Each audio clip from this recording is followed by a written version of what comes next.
শরীরে উষ্ণতার পরশ লাগাতে গিয়ে নিজেই অগ্নিদগ্ধ হয়ে মৃত্যুর সাথে পাঞ্জা লড়ছে মাঝ বয়সী এক ব্যক্তি। ঘটনা কল্যাণপুর থানা এলাকার ঘিলাতলি ঘাট এলাকায়।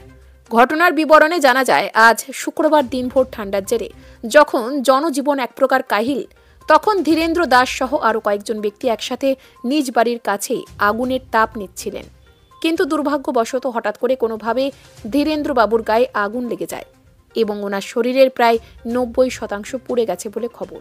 যদিও মুহূর্তের মধ্যেই অগ্নি নির্বাপক দপ্তরের কর্মীরা তাকে উদ্ধার করে প্রথমে কল্যাণপুর হাসপাতালে নিয়ে যায়। তবে হাসপাতাল সূত্রে জানা যায়, ওনার অবস্থা আশঙ্কাজনক। এই ঘটনায় ব্যাপক চাঞ্চল্য ছড়িয়ে পড়েছে সমগ্র এলাকায়। খোয়াই প্রতিনিধির রিপোর্ট, নিউজ অবিকল। আমার কাকা লাগে ধীরেন্দ্র দাস, দেখলাম এখানে তার আগুন পাওয়াচ্ছিল, ঠিক আছে। তারপরে হঠাৎ করে খুব চিল্লাছিল হচ্ছে, আমি নেমে এসে দেখি হঠাৎ করে আগুন লাগে। তখন আমি এসে ফায়ার ব্রিগেডকে ফোন করলাম, তারপরে ওরা আসলো, নিয়ে গেল।